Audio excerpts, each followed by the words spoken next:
Alors bonjour à tous, aujourd'hui on se retrouve pour une petite vidéo qui va être assez courte. C'est sur encore de l'outillage de chez Lidl. De temps en temps, j'aime pas, voilà, je m'interdis pas de parler d'autre chose que de la RC. L'autre fois je vous ai présenté un vélo, souvent je vous fais de l'outillage, je vais sur des meetings de voitures anciennes, tout ça. Mais il y a toujours quand même un petit rapport, notamment pour l'outillage. Alors le sujet du jour, ça va être cette visseuse à choc qui va être de nouveau disponible. Moi, il y a un moment que je l'avais jamais déballée parce que je l'avais pris pour démonter les roues de mes voitures, les grandes, enfin voilà, dévisser des vis un peu récalcitrantes. Mais comme j'avais un problème de genou pendant longtemps, j'ai rien fait. Donc là, comme ça va un poil mieux, j'ai justement les freins de ma C3 à faire tout à l'heure, donc je vais l'utiliser. Donc j'ai dit c'est la bonne occasion de vous la présenter. C'est vraiment un outillage hyper sympa quand on fait un peu de mécanique. Alors par contre pour la RC, c'est vrai que c'est pas comment dire utilisable parce que si on démonte les écrous de roues avec ça, on va les exploser. Mais voilà, c'est un outillage particulier et c'est sympa de l'avoir quand voilà, on fait de la mécanique. Je le présente aussi, c'est parce qu'il va être disponible d'ici une semaine chez Lidl de nouveau. Voilà. Mais par contre, je vous préviens, déjà, j'ai prévu de te faire d'autres vidéos sur encore de l'outillage, j'en ai déjà fait. Mais en parlant d'actualité, de choses qui peuvent être utiles aux modéleux et aux autres, ça, c'est actuellement disponible, je l'ai acheté hier. C'est les casiers, ça j'en ai déjà plusieurs. Moi, dedans, je mets toute ma visserie. Là, c'est trié, là, les 6, 8, 6, 10, tout ça. Donc il m'en faut pas mal, j'en ai déjà, parce que moi j'aime bien que ça soit trié nickel. Après j'en ai qui concernent la RC, dedans je mets les petites biellettes, les massottes d'embrayage, tout ça. Ça c'est hyper bien, ça vaut que 10 euros. C'est 9,90. Et pour en avoir, en plus ils sont vraiment de très bonne qualité, ils sont bien faits, tout ça.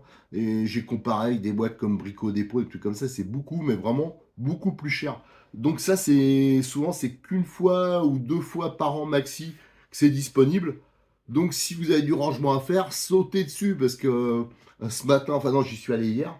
Non, ce matin, après, je perds ma tête, j'ai plus ma tête. Ouais, voilà, donc j'ai fait le dépouillage, j'en ai pris 4 et je peux vous dire que le stock il partait méga vite. Je vous signale aussi, ça je l'ai déjà présenté. Alors, avant je vais montrer ça, ce que j'ai prévu de faire, vous voyez, j'en ai pris, enfin j'en ai d'avance comme ça. C'est toute la série des petites boîtes comme ça qu'ils ont fait, les mini cliquets, les choses comme ça. Ça aussi, je vais vous refaire une vidéo parce qu'on me le demande souvent. Mais où c'est que tu as eu ton tournevis cliquet, tout ça. Donc ça, je vais vous le présenter. Je ferai une vidéo spécifique aussi pour la petite boîte à cliquet là, qui est tip top. Pour le prix, franchement, faut pas s'en priver. Là devant, j'ai mis les deux boîtes là parce que c'est deux boîtes que j'utilise aussi beaucoup. C'est méga méga pratique. Alors, on fera peut-être un jour une vidéo sur le rangement, voilà, sur le triage, voilà comment je fais. Ça, c'est disponible, je crois aussi d'ici une semaine. Donc, n'hésitez pas. Ça, c'est top. Par exemple, celui-là, ils sont pas petits, et dedans, il y a tous les casiers. Ouais, moi, je range tout là-dedans.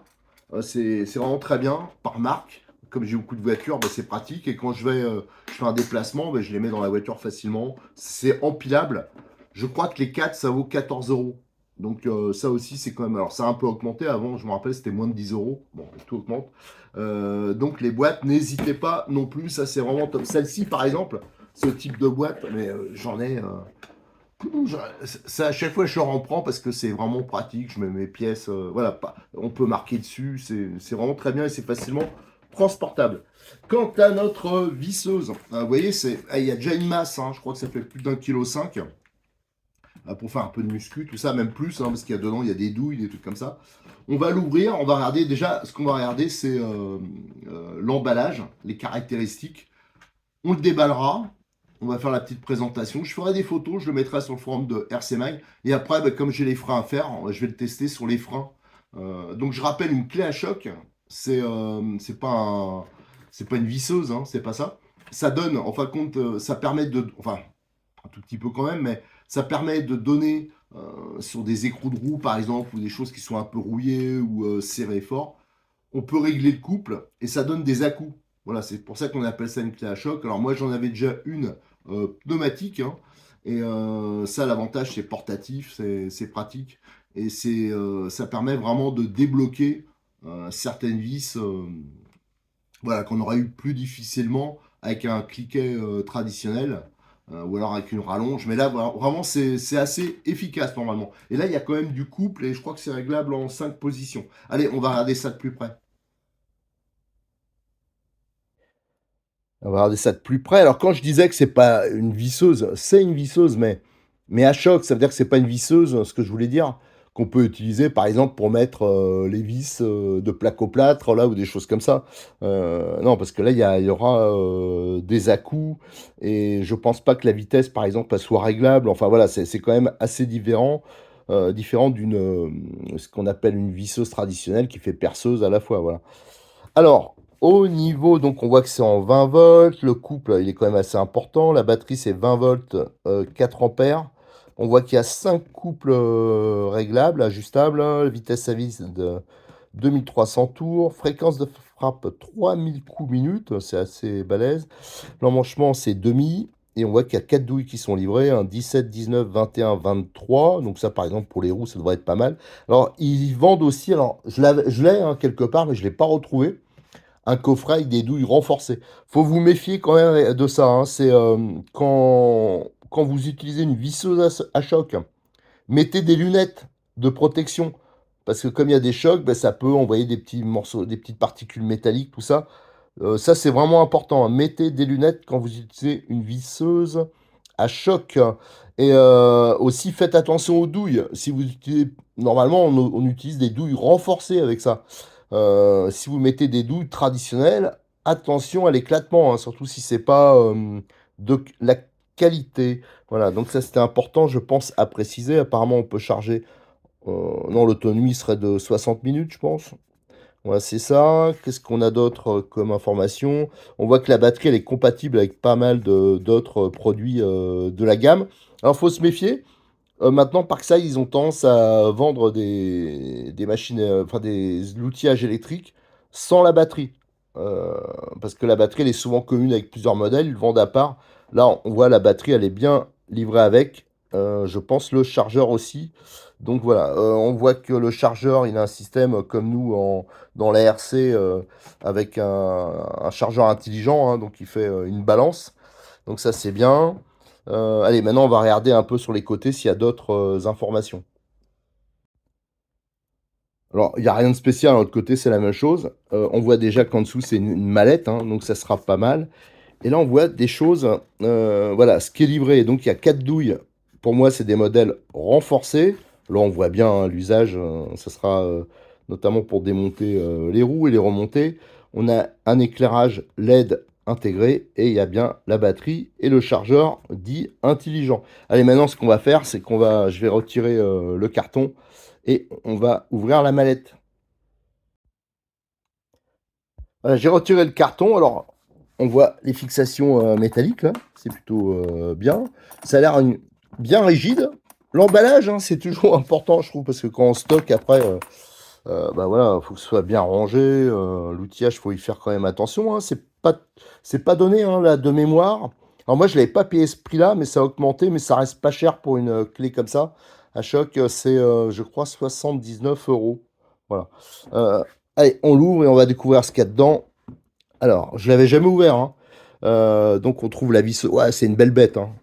Ouais, c'est quand même assez balèze. Un gros chargeur. Voilà, je comprends pourquoi le chargeur il est dit intelligent. Donc il est quand même plus balèze que ce qu'on a d'habitude. On a les clés à douille. Donc c'est bien des modèles renforcés. Elles sont beaucoup plus lourdes, hein. Elles sont vraiment balèzes. Donc ça c'est plutôt bien. Voilà, donc tout ça, je vais le sortir. Je vais le faire en photo. Pour vous le présenter. Et après, on va regarder d'un peu plus près la perceuse. Et je vais aller la mettre en charge. Ah, j'avais oublié de vous montrer quelque chose hein, dans le couvercle. Hein. Regardez, il y a un emplacement pour la notice. Donc ça, c'est plutôt pas mal parce que souvent les notices, elles sont juste posées dessus. Elles se trimballent. Là, on pourra bien la coincer dedans et ça restera dedans. Ça, c'est peut-être qu'un détail pour vous, mais pour moi, ça veut dire beaucoup. Non, c'est vrai que c'est plutôt pas mal vu. Allez, j'ai tout déballé, hein. Donc ici, on a les douilles renforcées. Ça, c'est un bon point. La notice qui est bien sûr en français. On a le chargeur rapide, donc intelligent, hein, donc il y a prise d'équilibrage. On peut l'accrocher au mur, on voit, il est quand même relativement balèze et en plus il est puissant, hein, 4,5 ampères. C'est plutôt bien. Et là, on a les voyants pour contrôler la charge, les broches là. Donc ça, c'est le genre de batterie qu'on peut trouver bien sûr à part chez Parkside et qui peut alimenter d'autres appareils. Ici, on a donc notre visseuse. Regardez par rapport à ma main. C'est vraiment balèze, c'est même lourd, hein. Ça, c'est assez impressionnant. Donc ici, on a l'adaptateur pour les douilles, hein, donc en demi. Tiens, bah là, j'ai même pas besoin de regarder la notice. Alors donc ça, c'est le bouton pour extraire, voilà, la batterie. Et là, attendez, alors j'ai pas regardé la notice, mais on peut supposer qu'ici il y a un bouton et on voit des valeurs de couple. Attendez, alors hop, je vais voir si on peut zoomer. Voilà. Donc vous voyez 300, 200, 150, voilà. Donc là, on peut régler notre couple. Ici, on a l'éclairage. À mon avis, si j'appuie, ouais, ça s'allume. Donc ça, c'est plutôt bien. Ici, je suppose que c'est un clips pour les ceintures. Voilà, pour accrocher comme ça. Ou alors, je peux vous dire que si on accroche, vu le poids de la bête, parce que c'est vraiment lourd, si on accroche ça à la ceinture, je peux vous dire que vous vous retrouvez avec le pantalon en bas. Mais normalement, ça, souvent, j'espère pas dire de bêtises, c'est un clips à ceinture. Qu'est-ce qu'on a d'autre ici? On a l'inverseur, hein. Ça, c'est traditionnel, hein, comme sur les perceuses, hein, les visseuses. Donc, pour visser ou dévisser. Là, on a des caractéristiques. Le moteur, qu'est-ce que c'est comme type de moteur? Coroless. Ah, bon, voilà. Donc, je regarde. Bon, ben, y a rien de spécial, hein. C'est quand même assez simple d'utilisation. Donc, on a la batterie ici. Alors, ce que je vais faire, je vais démonter la batterie, mettre en charge, et comme ça, on pourra faire notre test. Et je vais en profiter pour tout faire en photo, tout détailler. Je vais peser, prendre des dimensions, voilà, pour avoir un maximum d'infos. Voilà, je l'ai mis en charge et ça a été quand même assez rapide, hein. La batterie était déjà quasiment chargée, donc c'est passé au bout d'un quart d'heure du rouge au vert. Alors, un petit point à signaler, je m'en suis aperçu une fois que j'allais en route, hein, quand ça charge, on entend qu'il y a un ventilateur. Donc c'est un chargeur ventilé, donc ça c'est quand même intéressant. Non seulement il fait l'équilibrage, mais en plus il est ventilé. Donc il est un peu plus haut de gamme que les chargeurs qu'on trouve habituellement sur les perceuses, voilà, les choses comme ça, les matériels électro portatifs. Il y a aussi, j'avais oublié d'en parler, là il y a un petit bouton là, qui permet de contrôler le niveau de charge. Voilà, maintenant je vais le monter sur la visseuse à choc et on va pouvoir le tester sur les roues de ma voiture. Alors à noter que les roues, j'ai fait exprès, j'ai serré comme un âne pour voir si ça arrive à desserrer. J'ai pris une clé avec une petite rallonge, chose qu'il ne faut pas faire, hein, parce qu'on risque d'abîmer les goujons, hein, le filetage, mais j'ai serré comme un âne et on va voir si malgré tout ça arrive à desserrer. Allez, j'ai mis les lunettes. Par contre, les gants, je peux pas les mettre parce que je pourrais pas appuyer sur les commandes de la GoPro. Mais bon, il faut absolument mettre des gants, hein. Et donc, j'ai mis la douille de 17. J'ai pris la clé multiprise, hein, pour vérifier le serrage qu'il y avait. Le serrage, il était à 90 newtons. On va voir si ça arrive à desserrer. Donc, on va mettre en position des serrages. Et on entend bien, hein, les chocs. Voilà, nickel, aucune difficulté.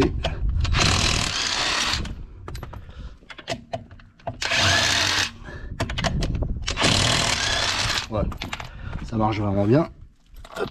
Et là, je vais mettre la douille anti-vol. Voilà, le premier test, c'est bon. Au niveau, même un serrage assez puissant, ça, et j'étais pas à fond. Ah non, si, j'étais à 400. Je l'avais réglé à fond. Donc voilà, ça c'est nickel. Alors après, je vais voir si sur la voiture, j'aurai d'autres choses à tester. Mais je vais faire un test, hein. Vraiment, j'ai pas mal de choses à démonter là sur la caisse. Et je vous ferai un petit bilan même au niveau autonomie, parce que je dois faire l'arrière aussi, et mon berlingot.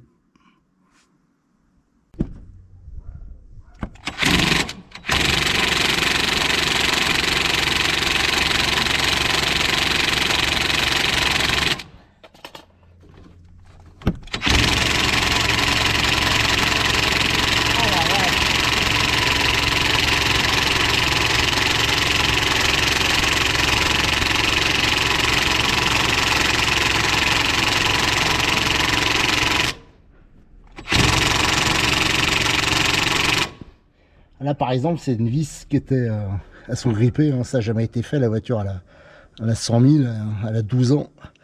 Et ouais, les vis, j'avais jamais eu besoin de faire les freins. Enfin, là, qui sont blettes. Et là, les vis, même avec une rallonge, j'y arrivais pas. Et en fin de compte, là, avec la clé à choc, c'est bon. Ça vient doucement, mais ça vient.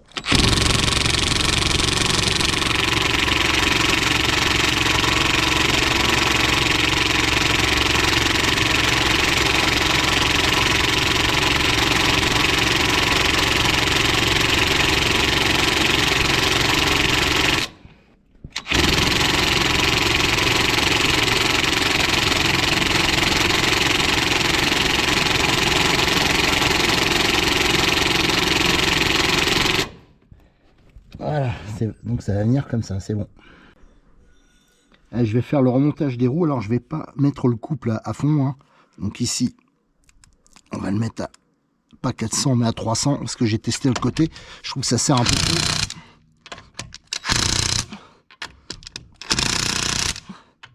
Alors, on rapproche.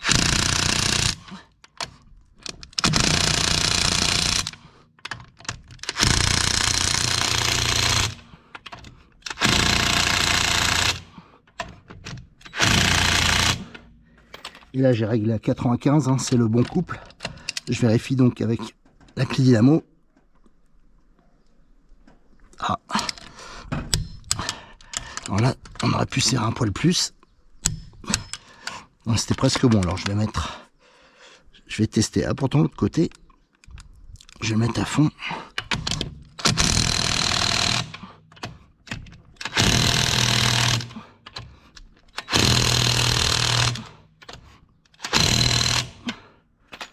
Alors celui-là, je ne l'avais pas fait. Voilà, nickel. Voilà. Donc là, bon, tout à l'heure, je l'ai fait de l'autre côté. Pas le couple sur 400, 130, c'était suffisant. Je pense que c'est largement suffisant. Donc voilà, alors je vais pouvoir vous faire un petit bilan. Je vais pouvoir vous faire donc la petite conclusion. Hein. J'ai donc fait mes freins avant, mes freins arrière. Donc j'ai démonté plein de trucs avec les étriers, j'ai bossé sur l'échappement. Enfin bon, j'ai bossé une demi-journée avec sans aucun problème d'autonomie. Tiens d'ailleurs, on va regarder ça. Comme il y a le bouton ici, regardez, bah, j'ai encore les trois voyants, donc comme si la batterie était encore pleine. Donc ça, c'est plutôt satisfaisant. J'ai réussi absolument à tout démonter avec. Donc ça, c'est nickel, même des choses où j'avais vraiment du mal avec une rallonge. C'est un très bon point. Après, pour le réglage du couple, je pense qu'il ne faut pas trop tenir compte des valeurs. Il faut faire des tests. Hein. Vous avez vu, moi, je vérifie automatiquement avec la clé dynamo. Alors, par exemple, pour les roues, hein, j'avais la bonne valeur et j'ai vu ça. C'est nickel, quoi. Si on le met à fond, ça sert un peu plus que la valeur vers 100. La valeur normale, c'était 95. Donc, c'est vraiment super. C'est vraiment un outil que je peux vous conseiller. C'est pour ceux qui font de la bricole comme moi, hein, qui bossent sur la voiture, tout, c'est vraiment excellent. Aucun problème d'autonomie. Il est assez balèze, mais j'ai réussi à le passer, même pour démonter les fixations d'étrier que je n'arrivais pas à démonter. Hein. Il n'y avait pas trop de place et surtout, je ne pouvais pas passer une grande rallonge. Mais ça, il n'y a eu aucun problème. J'ai pu le desserrer. Donc vraiment content de l'outil. Et j'essaierai de vous informer. De toute façon, j'ouvrirai un sujet sur RC Mag avec les photos et je mettrai, à chaque fois je bricolerai dessus. Je vous donnerai hein, si éventuellement il y a un problème quelconque. Ce que j'ai apprécié aussi, ici, regardez, il y a plein de petits grips. Donc il y a une très bonne prise en main. Voilà, ça c'est mou. Et franchement, la prise en main, elle est top, même sur la gâchette. Hein. C'est mou, donc ça c'est vraiment bien. Quoi. Je veux dire, on a une bonne adhérence, une bonne prise en main, c'est vraiment super. Allez, je vous remercie. Donc n'oubliez pas de liker les vidéos, de vous abonner, de le partager sur vos réseaux sociaux. Et pour ceux qui font de la RC, et même les autres, hein, n'hésitez pas à venir nous rejoindre sur le forum de rcmag.com. Et bien sûr, hein, je continuerai à vous faire de temps en temps des vidéos d'outillage, voilà, de choses et d'autres. Hein. On n'est pas bloqué sur la RC.